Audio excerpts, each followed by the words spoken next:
तेबे आमे गणतंत्रर प्रकार भेद विषय तो विस्तृत भाव जानिले तेबे एबे आमे जानिबा प्रत्यक्ष गणतंत्र को विस्तृत भाव आलोचना करबा। प्रत्यक्ष गणतंत्र तो जानिछ काहू कजे जोठी शासन व्यवस्था रे जनसाधारण माने सीधा सड़क अंशग्रहण करथांती ताको प्रत्यक्ष गणतंत्र कजे। उदाहरण पय जेमती गोटे कोठी देश रे कोन जोटे आईन प्रणयन हो सेठी जनसाधारण सीधा सड़क अंशग्रहण करथांती किंतु परोक्ष गणतंत्र रे जनसाधारण सीधा सड़क अंशग्रहण करथांती कि तांको द्वारा निर्वाचित प्रतिनिधि अंशग्रहण करिथांती जोठी जनसाधारण सीधा सड़क अंशग्रहण करिथांती ताको प्रत्यक्ष गणतंत्र कजे।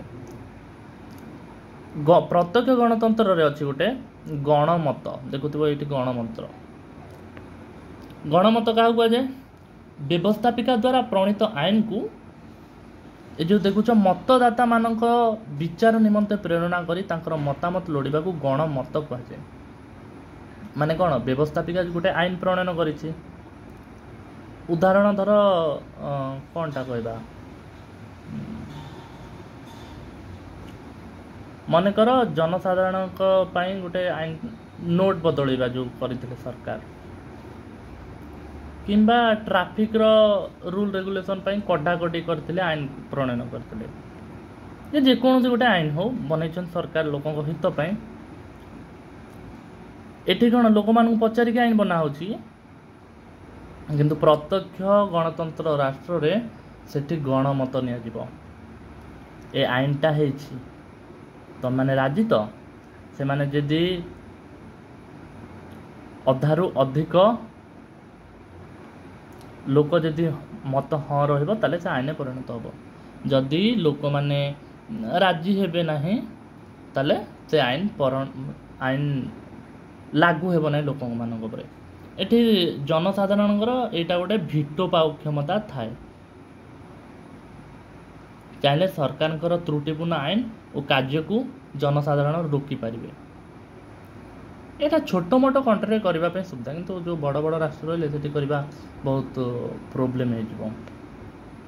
तापरे आसला गणतज्ञ गणतज्ञ कौन गणतज्ञ होची प्रत्यक्ष गणतंत्र अन्यतम माध्यम बा साधना जहाँ मध्य स्विट्जरलैंड रे प्रचलित ए गणतज्ञ स्विट्जरलैंड रे प्रचलित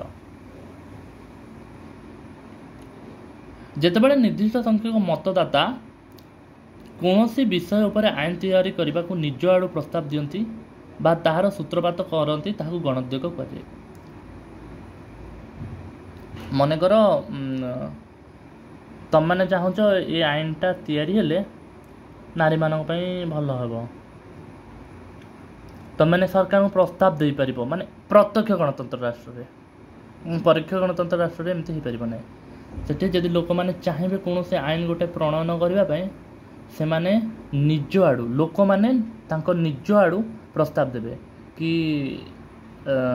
आज्ञा आमर ए आईनटा प्रणयन करंतु लोक माने विशृंखलित होउचंती देखिबा जदि नारी मानक ऊपर जो अत्याचार होउची से माने गोटे स्वतंत्र आईन आनिबा पई सब नारी माने संगठित हो जिवे पुरुष माने मते तांको सहयोग करी कि सरकार को प्रस्ताव देबे कि ए आईनटा आणंतु आम पई उपयोगी हबो सरकार से आईन आनिबे एक राष्ट्र रे हेते ए जिंस एटा केवल प्रत्यक्ष गणतंत्र राष्ट्र रे होइथाय।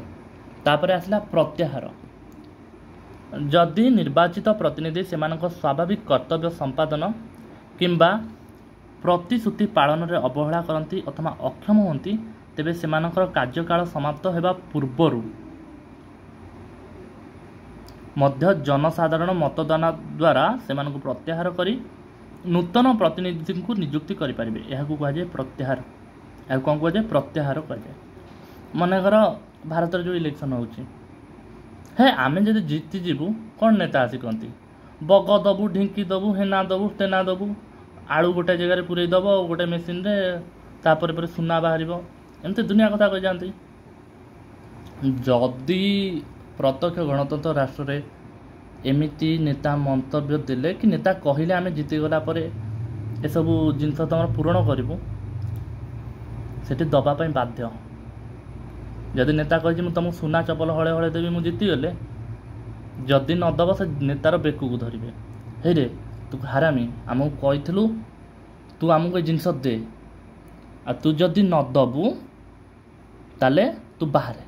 ତାକୁ ପ୍ରତ୍ୟାହାର କରିବାର ଅଧିକାର ମଧ୍ୟ ଲୋକମାନଙ୍କ ପାଖରେ ଅଛି। ବୁଝିପାରୁଛ? ତ ଗଣତନ୍ତ୍ର ରାଷ୍ଟ୍ରରେ ଯେଉଁ ପ୍ରତ୍ୟକ୍ଷ ଗଣତନ୍ତ୍ର ରହିଛି ଏଇସବୁ ସୁବିଧା ରହିଛି। ଏସବୁ ସୁବିଧା ରହିଥିବା ସତ୍ତ୍ୱେ ମଧ୍ୟ କିଛି ଅସୁବିଧା ଥାଏ। ସବୁ ରାଷ୍ଟ୍ରର ସେ ପ୍ରତ୍ୟକ୍ଷ ଗଣତନ୍ତ୍ର ହେଉ କି ପରୋକ୍ଷ ଗଣତନ୍ତ୍ର ହେଉ, ତା'ର ଗୋଟେ ଆଲୋକିତ ପେଜ୍ ଥାଏ, ତା ପଛପଟ ଅନ୍ଧାର ପେଜ୍ ମଧ୍ୟ ରହିଥାଏ। ଏ ସେମିତି ଆଦେହରେ କିଛି ଭଲ ଅଛି, କିଛି ଖରାପ ମଧ୍ୟ ଅଛି। ବୁଝିହେଉଛି? ସେଇଟା ଆମେ ପରୋକ୍ଷ ଗଣତନ୍ତ୍ରରେ ପଢ଼ିଲେ ଜାଣିବା ସେ ବିଷୟରେ। କେବଳ ଏଇଟା ଜାଣି ରଖିଥାଉ, ଏ ପ୍ରତ୍ୟକ୍ଷ ଗଣତନ୍ତ୍ର କେବଳ ଛୋଟ ରାଷ୍ଟ୍ର ପାଇଁ ଉପଯୁକ୍ତ, ବଡ଼ ବଡ଼ ରାଷ୍ଟ୍ର ପାଇଁ ଉପଯୁକ୍ତ ନୁହେଁ।